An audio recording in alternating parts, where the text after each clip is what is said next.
Our guest today is Jim Parkman. This was a huge case. I mean, this was the fourth largest accounting fraud in the history of the United States. The CEO of HealthSouth, the Fortune 500 healthcare company. Ferrari Enzo was nearly obliterated in the high-speed crash along the PCH. Zenvo, ST1, 50S. He went from being on the Real Housewives of New Jersey. Only made 3 for the United I'm States. Bobby Khan, former exotic car dealer turned #1 FBI's most wanted fugitive.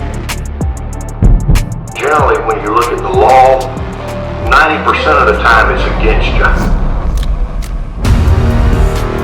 The FBI put a $20,000 reward for information into his arrest. Bobby Khan scammed super rich customers at a New Jersey car dealership. Join myself and James Parkman, my attorney and best friend, as we have cars, courts, and conversations.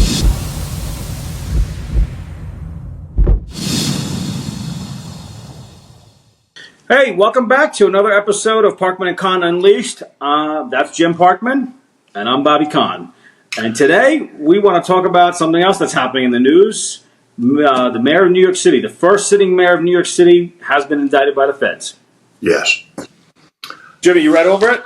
Well, yeah, I've read, you only get the press releases. I have not seen the indictment. It was what, 30-something pages or something? 57, to be exact. 57 pages.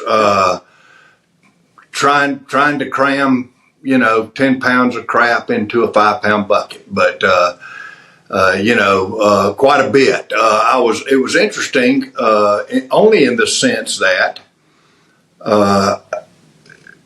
and I don't know, we're going to get back to whether, it's just been an indictment, and it's the same thing we talked about with P. Diddy a minute ago, Yep. you indict somebody. But what was interesting to me, when I read it, what hit me the most, Okay. I knew the mayor of New York had some power, was thought of in some light. But as far away as Turkey, I was like, wow. They're more influential than I thought the mayor of New York would be. Turkish delight right here. Huh? Some Turkish delight right here. Yeah, I mean, I was shocked when I read that. I was thinking, okay, he took a bribe from somebody in New York to do something, and then they were talking about Turkey and trying to do the embassy and trying to get without having, the fire department go in and yada, yada. So I was like, wow, man, that's unbelievable Well, you have a history of defending mayors, right? I mean, yeah. One of the most famous cases you defended was Kwame Kilpatrick from Mayor. That's right. Up to a point, and what happened?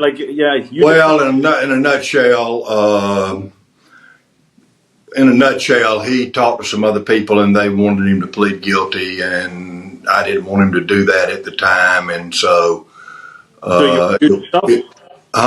Did you recuse yourself? Yeah, I had to. I mean, he wanted to plead guilty, and he was in agreement with it. And I really enjoyed that. I will tell you that I enjoyed meeting him. His mother was a United States senator and just a great lady. Was she really? I didn't know that. Oh yeah, she was a United States senator, absolutely, and got to meet her. She was great. Mayor Kilpatrick was a really nice guy. He played football. Played tackle down at, I believe it was Florida A&M. Okay, all right. And if I'm not mistaken, I know it was a Florida school, but I think it was Florida A&M. And he was a big guy. I mean, he was, he could have played in the NFL probably. He was a great guy. Okay. And to get elected mayor of a major city, and Detroit is a major city. Of course. To get elected mayor, you got to be something. You got to be special. I mean, that's just all there is to it. You got to be a special person. You can't just run out there and go, I want to be mayor of a major city. Exactly. I mean, New York City, 10 million people? I guess, I never knew the quantity. But what was interesting to me, and we're kind of getting off base here a minute, but what was interesting to me is when I was there, I ran into so many people. And this is going to be strange to a lot of people. I ran into so many people who had relatives in Alabama. And here's why. I did not know this. Back in the 50s, Ford Motor Company, General Motors, and all were building back then. Yeah. So a lot of people from Alabama left Alabama to get jobs. Went to Detroit or went to Michigan in order to work at the plants because there were good jobs back then, and they still have a family in Alabama. Yeah. So I would run into people, and they would go, "Oh yeah, my grandmother lives down so and so," and and I would always tell them, "Please tell them." That was in its heyday. That was the 50s were Detroit's heyday. Oh yeah. Yeah, and the people of Detroit are great people, and I thoroughly enjoy Detroit. It is a great city. It really is, and I was treated very, very well there. In fact, probably better than I'm treated at home. So I enjoyed being there. A great story is I met some people that owned a boat dockyard, okay? And because it's on the river, and so one Friday afternoon I get a call, and the people who I got to meet, very nice people, said, "Jim, 9:00 in the morning, Saturday morning, won't you come to the docks?" And I went, "Okay, what for?" And they said, "We're cooking grits." Okay. And I said, "Really?" And they said, "Yeah." I got a story about grits, but go ahead. This is. But they said this is the first time we've ever had grits. So we're cooking grits in the morning, eggs and grits and biscuits out on the dock. And that's the first time they had grits. First time they ever had them. And, well, first of all, they started by saying we're going to cook a grit, and I said, "Well, cooking a grit isn't going to do it. Ain't going to do it. You need grits. No, you got to have millions of grit. To have grits. Got it? To have a meal." So, but I went down, and I told, I said, they said, "How do you want to do this? I've heard so many different ways." I said, "There's only one way I like it. Take the grits, you boil them, take them, and put butter in them and a little salt." Okay. And they tasted them. They would go, "This stuff is pretty good." And I said, "Absolutely. It's a good side to eggs, Did you ever watch My Cousin Vinny? Oh yeah, of course. Okay. Everybody. I've probably seen it 3 or 4 times. So loved it. Remember when I was arrested and I was taken to Alabama? And yes. The first night, so I got to the Alabama jail at 3:00 in the morning. So at 5:00 in the morning, they wake you up for breakfast, and I'm looking at the tray. I'm like, I'm not going to curse now. I'm like, what the hell is this, right? I felt like My Cousin Vinny, and I'm like, they're like, it's grits. I said, they're like, they feed this to you every morning in jail. I said, well, then don't wake me up for as long as I'm here for breakfast. You can have my tray.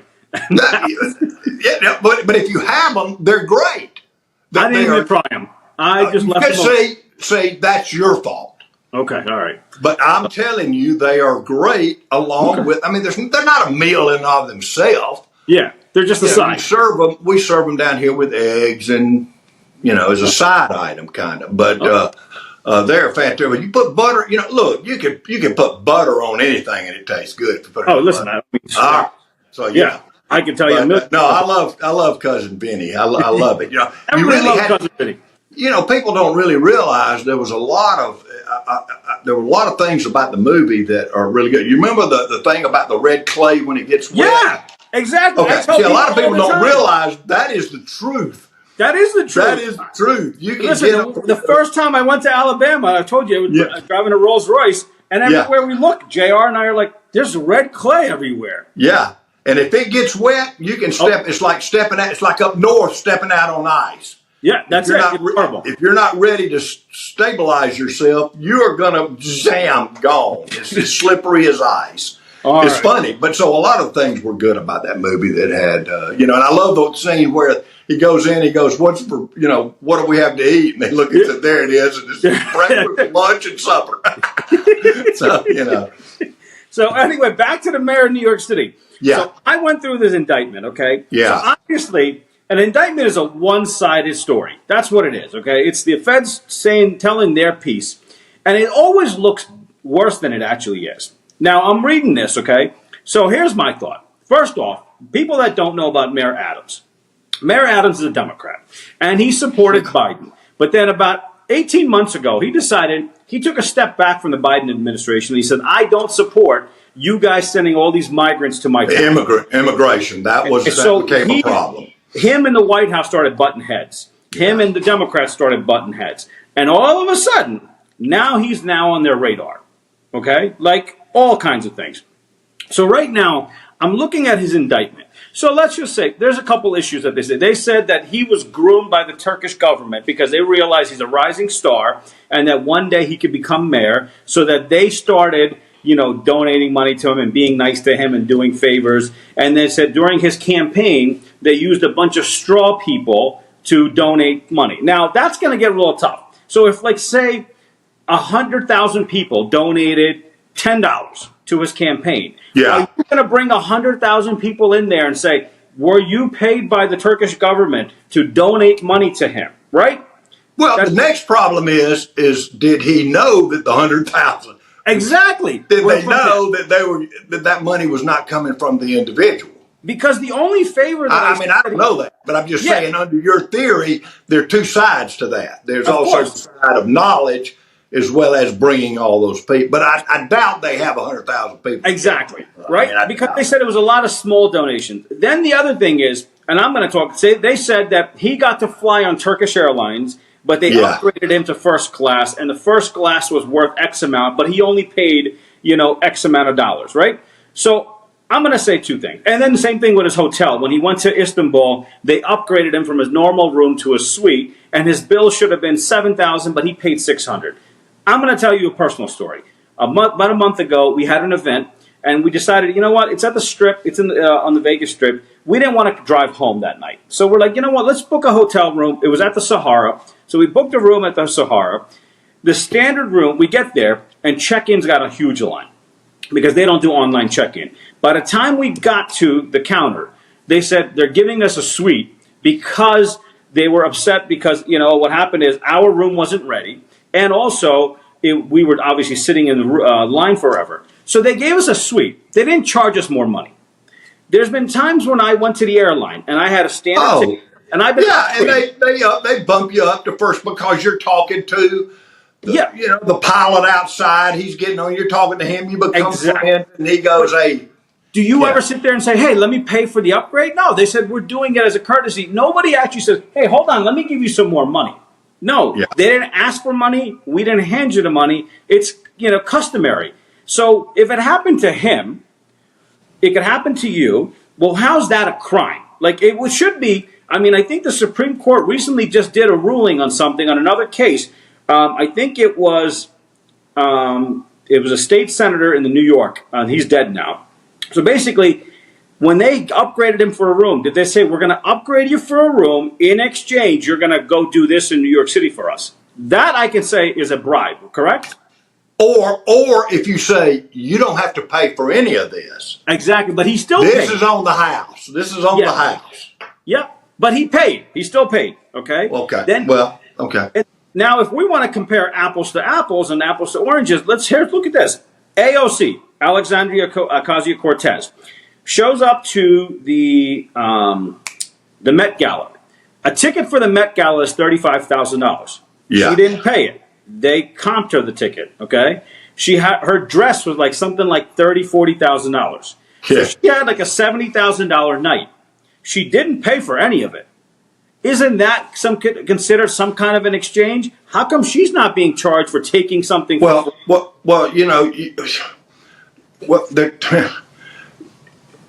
There has to be at the time, okay, this quid pro quo type deal. Exactly. Something for something. Exactly. Okay, now, listen to it. This is where it gets confusing. Okay.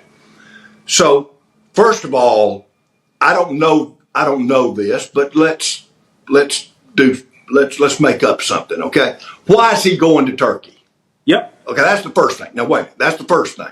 Yep. Why is a New York mayor going to Turkey? Okay? Now, listen. I've had mayors in small towns in Alabama go to Paris. Yeah. Now, it could be the reason I know they've gone is because they went on a recruitment trip for business.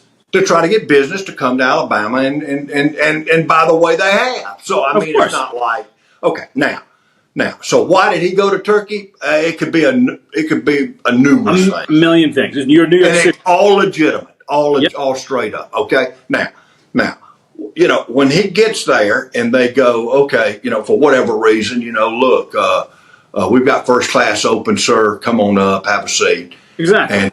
And he goes, wait a minute. I don't know, but no, it's okay, really and truly.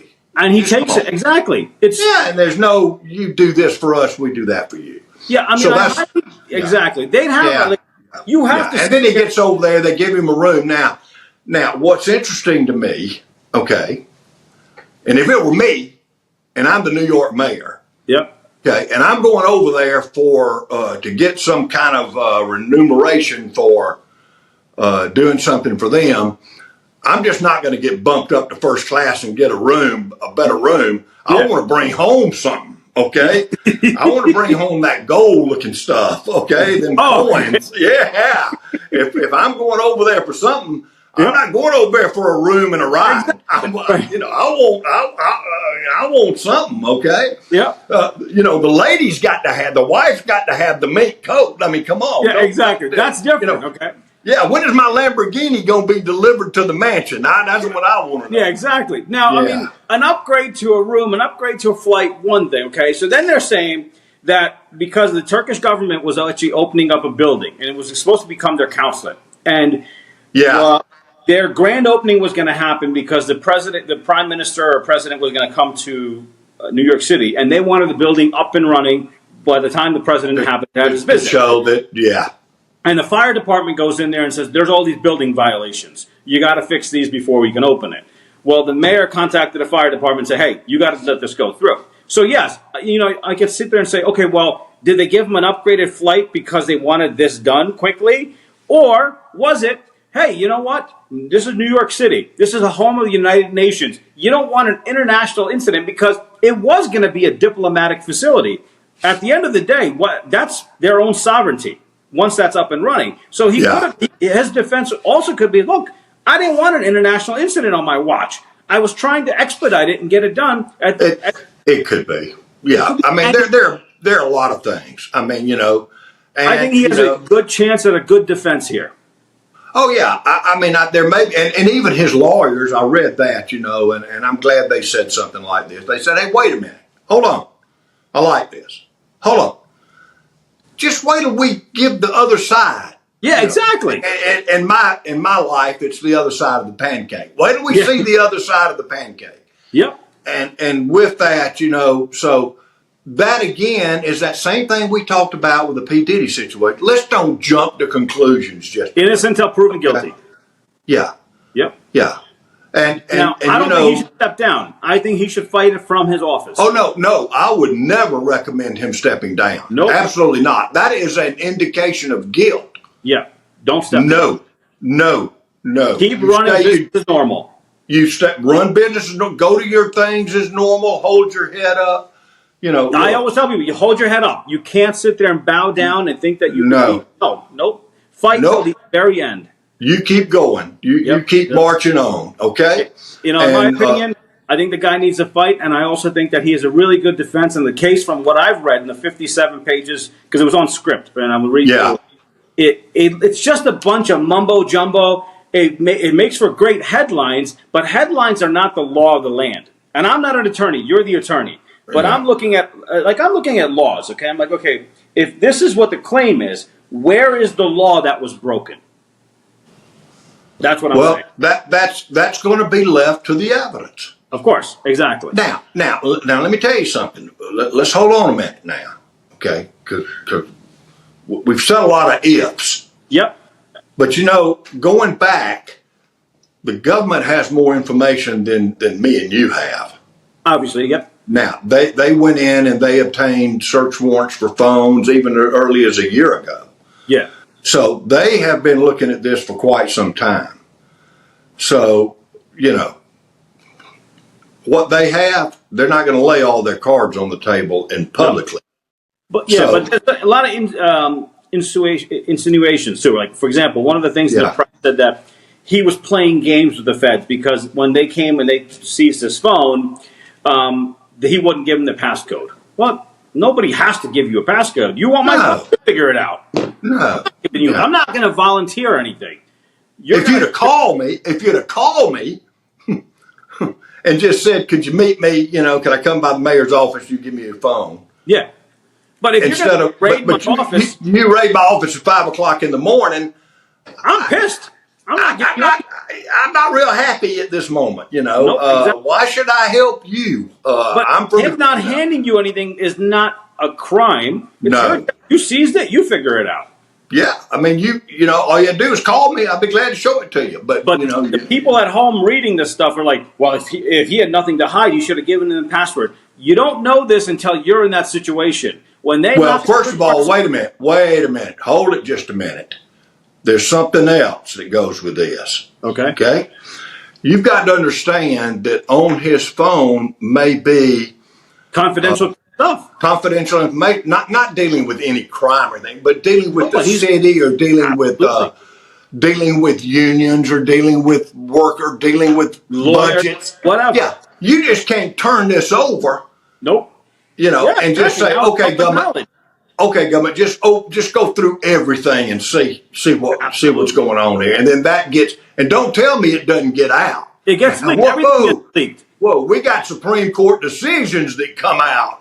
When it comes to the government, they have more leaks. I mean, they got more holes than Swiss cheese. Yeah. That's what. The reason why he may not have wanted to do that may be not for what's on there for a crime, but what's on there for business, and doesn't want that out to other people. I mean, and let them know. I mean, so there's more to it than that now. Well, we'll keep to obviously follow this in the press, and we'll keep. Sure, it'll be great, and wish him well. We'd love to hear their thoughts and stuff like that. And if he's looking for a good lawyer, I know one where one that's defended mayors in the past. So I do wish him well and his family. He's look, and I read somewhere a long time ago, and if I'm wrong, the people watching this can correct me on this, but I thought that he came up like he was a police officer or something. Yeah. Am I right? Yep. I remember that he came. I was impressed by that. Yeah, he's a former police officer.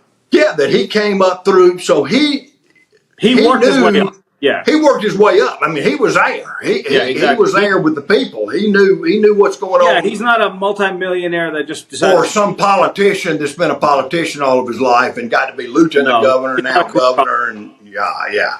So, I mean, I was impressed by that. I think that shows a lot to me about it. Wish him all the best, and all I can tell him. I wish him all the best. It's not a fun. In New York, too. And I will tell you this, I think stepping down would be a major mistake for New York at this moment, the city, because business has got to go on. He knows what the business is. Yep. And I don't know if he's liked or not. I haven't read any polls. I haven't read anything about New York City. But I will tell you this, it's got to go on. And then for him to step down in the middle of things maybe happening, it's going to maybe do more damage to New York City. I think he needs to stay on. Stay on. All right. We're going to watch. Make sure you watch our other episodes, and then also we got another one coming soon. So subscribe, like, and share, and keep coming back for more. I got one thing I want to say. Okay. Hold it. We're wishing people well. People around the country don't realize this. We've got a hurricane coming in through Florida, Alabama, tonight, early in the morning. Maybe a Category 4. People that have never been through a hurricane before or something like that, it is devastating, and it covers a wide area. So let me say this to the people of Alabama, especially East Alabama, Georgia, Florida. Please be safe. These things you just can't imagine the devastation that these things havoc on. Of course, exactly. It's horrible. Well, I just pray and hope that everybody's going to be safe. I hope that the people that are in the eye coming in, I hope they get out. Let's hope it just washes out the shore. That's it. Well, I wish it would, but it's not going to. It's coming in, and so I hope they get out, and I hope they go north, and get a room for a night, and then go back home, and everything's going to be okay. So bless them. God bless. Wish everybody the best. So, but anyways, got another episode coming your way. Okay. Thank you.